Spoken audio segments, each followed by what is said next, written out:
오늘 말씀은 바울이 디도에게 사도 바울이 고린도 교회에 쓴 편지는 최소 3편, 최소한 3번, 그리고 많으면 4번, 5번까지 편지를 썼다고 전해지고 있어요. 그런데 오늘 우리에게 전해진 편지는 2편입니다.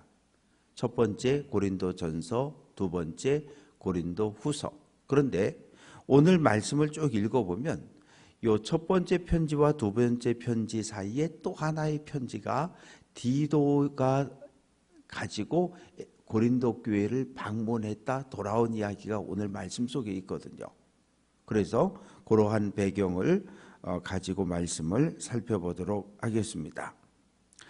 사랑하는 자들아, 이 약속을 가진 우리는, 약속을 가졌다는 것은 누구든지 예수를 그리스도로 구원자로 고백하고 영접하면 죄사함을 받고 하나님의 거룩한 백성이 된다고 하는 이 약속이에요.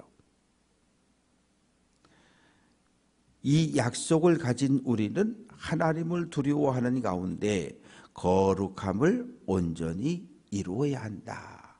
하나님께서 내가 거룩하니 너희도 거룩한 삶을 살아가라. 하나님이 우리에게 요구하는 교회는 큰 교회가 아니라 거룩한 교회를 요구하고 계시거든요. 거룩한 교회. 마찬가지로 우리 한 사람 한 사람이 하나님 앞에 거룩한 사람으로 몸과 영이, 온몸이 거룩하고 정결하고 깨끗한 사람으로 하나님 앞에 서는 것을 기대하십니다. 그래서 사도 바울은 예수 중심으로 하나 된 교회, 우상 숭배를 끊어내고 부정한 것을 멀리하고 거룩함을 회복하라고 우리에게 권면을 하고 있습니다.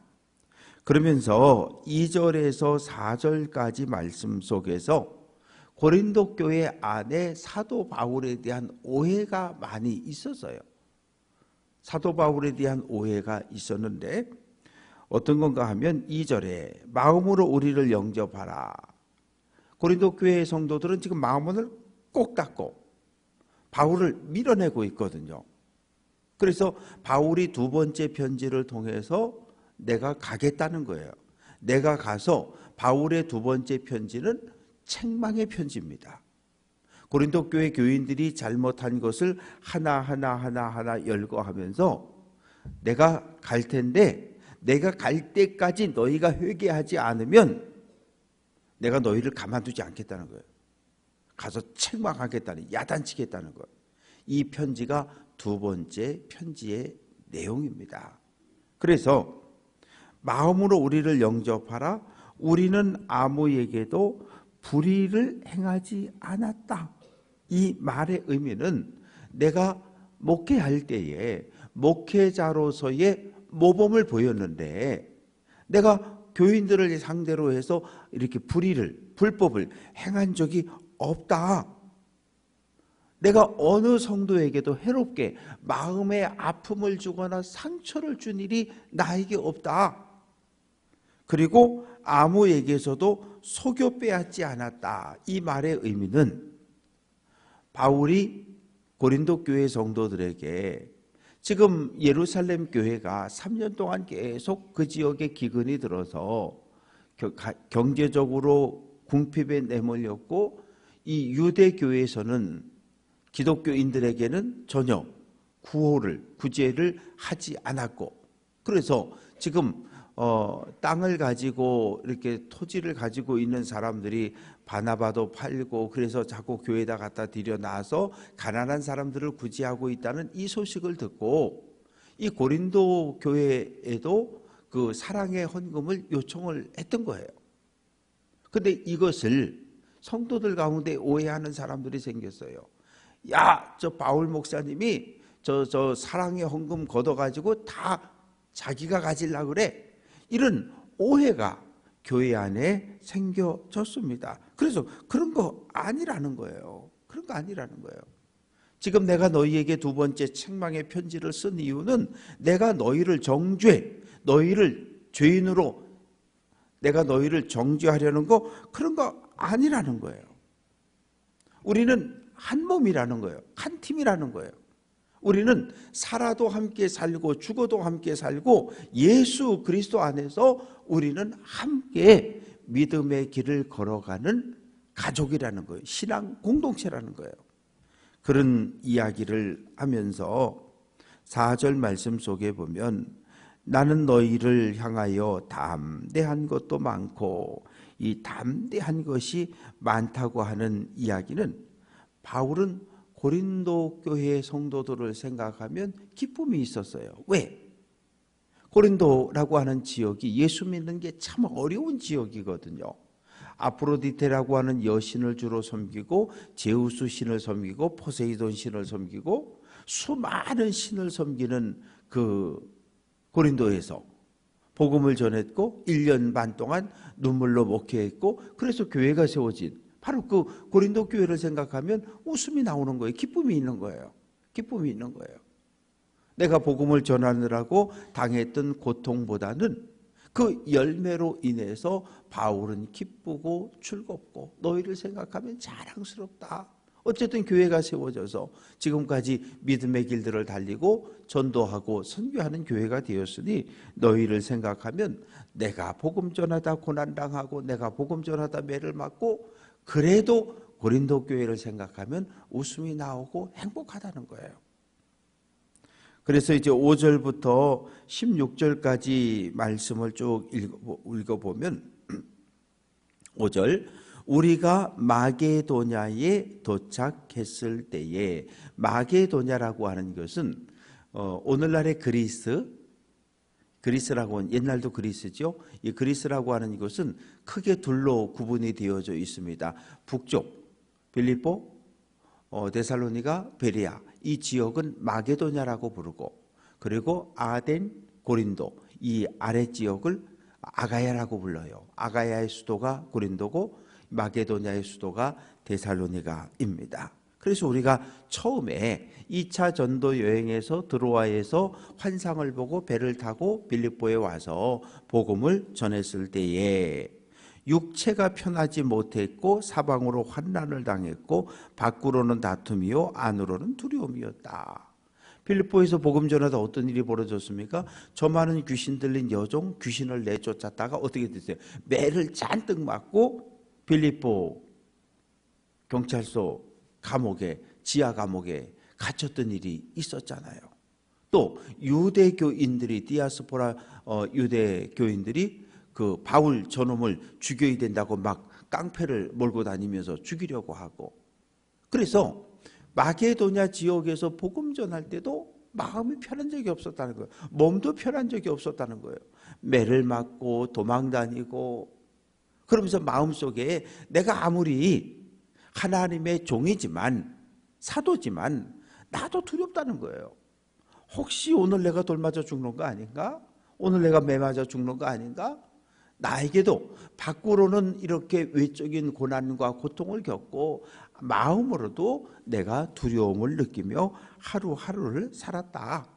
그러나 낙심한 자들을 위로하시는 하나님이 디도가 옴으로 우리를 위로하셨다. 이 말의 의미는 바울이 고린도 교회에 보내는 두 번째 책망의 편지를 들려서 디도를 고린도에 보냈어요. 그리고 지금 기다리고 있는 거거든요. 근데 마음에 걱정이 있는 거예요. 왜? 디도가 가면서 그랬거든요. 선생님, 이 편지 들고 갔다가 첫째, 고린도 교회 교인들이 회개하고 잘못을 인정할 수도 있고요. 두 번째, 도리어 더 선생님에 대한 오해로 인해서 더 분노가 가득할 수도 있을 텐데, 선생님이 원하는, 우리가 기대하는 그런 결과를 가져오지 못하면 어떻게 하지요? 그런 근심을 가지고 디도도 고린도로 갔고 바울도 디도가 돌아오기를 기다리고 있었습니다. 그런데 이제 왔어요. 디도가 돌아왔는데 7절, 그가 온 것뿐 아니요 오직 그가 너희에게서 받은 그 위로로 위로하고, 이 말의 의미는 고린도 교회 성도들이 디도가 오면, 야, 저 디도, 저놈도 바울하고 똑같아, 이러면서 막 디도를 박해하고 탄압하고 구박하고 이럴 것을 걱정했거든요. 그런데 디도가 돌아왔는데 디도가 이야기하기를 선생님, 제가 고린도 교회 갔더니 고린도 교회 성도들이 마음의 문을 활짝 열고 나를 따뜻하게 안아주고 환대하고 머물 곳도 주고 식사도 아주 최고급으로 대접해주고 너무너무 잘 있다 왔습니다. 그 이야기를 하고 있는 거예요. 너희의 사모함과 애통함과 나를 위하여 열심히 있는 것을 우리에게 보고함으로 나를 더욱 기쁘게 하였다. 선생님, 그뿐만 아니고요, 이 회개하지 않으면 내가 가서 너희를 책망한다는 이 편지를 줬는데요, 고린도 교회 성도들이 이 편지를 읽으며 눈물을 흘리고 가슴을 치면서 우리가 바울을 오해했다고, 우리가 목사님에 대해서 오해했다고 회개하며 놀라운 변화가 일어났다고 이렇게 보고를 한 거예요. 그러니 바울의 마음도 활짝 열린 거예요. 그래서 8절, 그러므로 내가 편지로 너희를 근심하게 한 것을 후회하였다. 이 얘기는 뭐냐면, 그렇게 성도들이 디도를 환대해주고 편지를 읽고 회개의 눈물을 흘렸다 그러니까 내가 괜히 그렇게 아주 강한 어조로 회개 안 하면 가서 내가 가만 안 둔다고 이렇게 편지한 것에 대해서 후회한다는 거예요. 내가 너무 심했다. 그렇게 그 두 번째 편지를 보낸 것에 대해서 후회하는데, 그래도 지금은 이전에 그 편지를 보낸 것에 대해서는 후회하지만 지금은 후회하지 않는다는 거예요.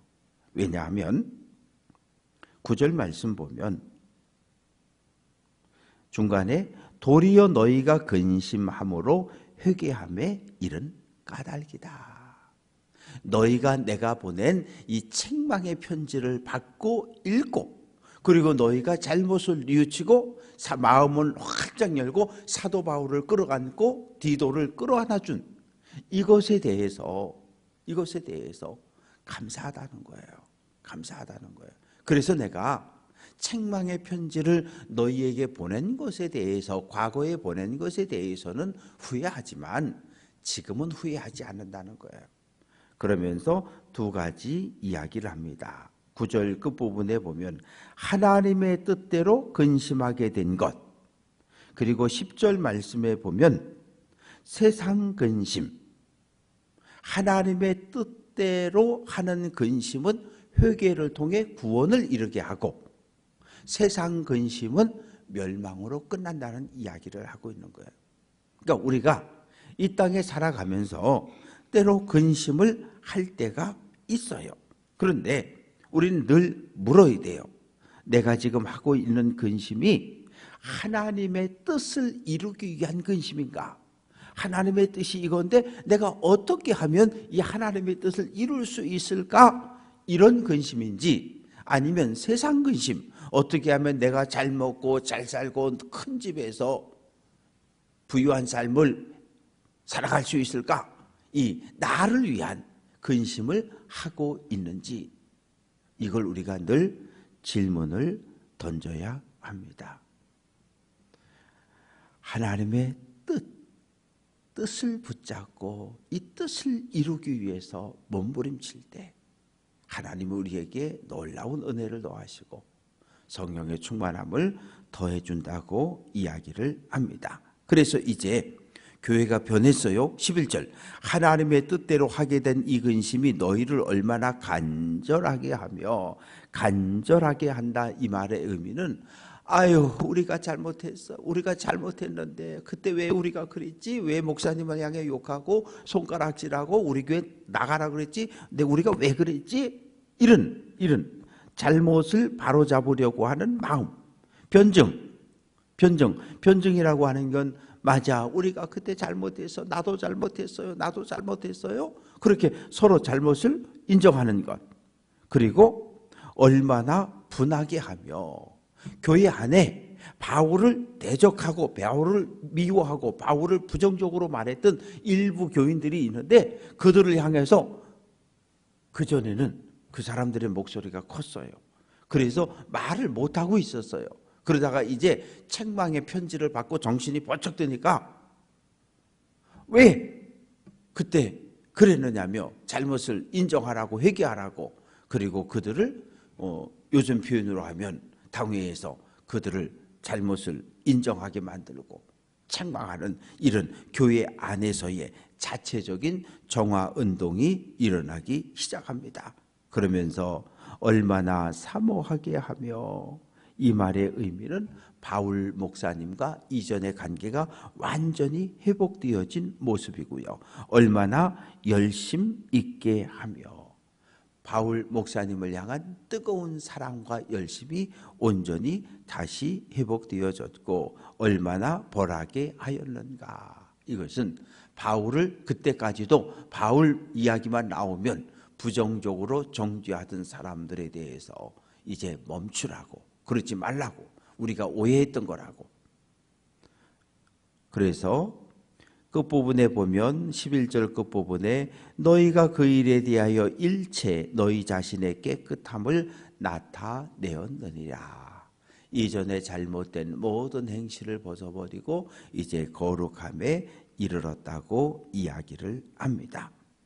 그래서 이제 12절에서 내가 너희에게 쓴 것은 그 불의를 행한 자, 여기서 불의를 행한 자라고 하는 것은 두 가지 의미인데, 첫 번째는 고린도전서 5장을 보면, 첫 번째 보낸 편지에 보면 그 아버지와 함께 사는 여성, 그러니까 본부인은 아니고요, 두 번째, 세 번째 여자와 아들이 동침한 이야기가 나오고 있는데, 그런 악을 행한 사람, 또 교회 안에 들어온 거짓 교사들, 그들을 향한 책망의 말씀이 기록이 되어져 있습니다.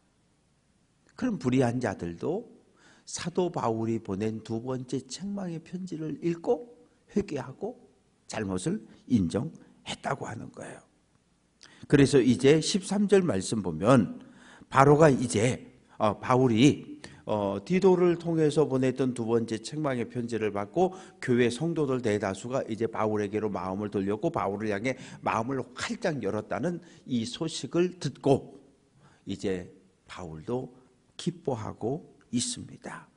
디도를 보낼 때 걱정과 근심이 있었지만 돌아옴으로 걱정이 근심이 기쁨과 즐거움으로 변했고, 디도를 통해서 전달받은 고린도 교회 교인들의 회개하고 거룩함을 회복한 모습을 통해서 하나님께 감사하고 있습니다.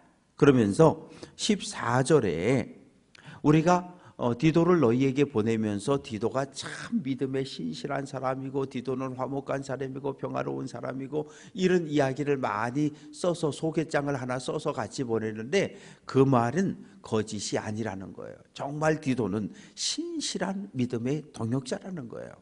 그래서 오늘 우리가 믿음의 길을 걸어가면서 나에게 신실한 믿음의 사람, 나와 같은 마음, 같은 믿음을 가지고 같이 하나님을 바라보며 함께 손을 잡고 걸어갈 수 있는 믿음의 동역자가 한 사람, 두 사람만 있다면 우리의 신앙생활은 즐겁고 행복합니다.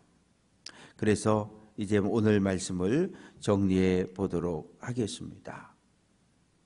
바울은 두 번째 책망의 편지를 디도 손에 들려서 고린도로 보냈고, 마음에 걱정과 근심이 있었지만 디도가 돌아와서 보고하기를 성도들이 나를 환대해 주었고, 선생님이 보낸 내가 들고 간 두 번째 편지를 읽고 회개하고 선생님에 대해서 아주 미안한 마음을 가지고 곧 속히 한번 만나 뵀으면 하는 그런 소식을 저에게 전해 주었습니다. 선생님, 이제 아무 걱정하지 않아도 됩니다. 이런 보고를 받고 바울 사도가 너무 행복해하고 기뻐하는 이야기로 오늘 말씀은 끝이 나고 있습니다. 사도 바울이 원했던 교회는 사람 중심의 교회가 아니라 하나님 중심, 예수 중심으로 하나 되는 교회를 기대했던 거예요. 사랑이 넘치는 교회, 평화로운 교회, 화평한 교회를 기대했습니다. 우리 교회도 하나님이 보시기에 좋은 교회, 사랑이 넘치고 기쁨과 즐거움이 넘치는 이런 아름다운 교회를 세우고 회복하는 일에 우리 모두 마음을 열고 우리 모두 한 마음이 되어서 하나님 앞에 설 때 잘했다, 잘했다, 충성된 종이라고 칭찬받을 수 있는 귀한 성도들이 될 수 있기를 주님의 이름으로 축원합니다.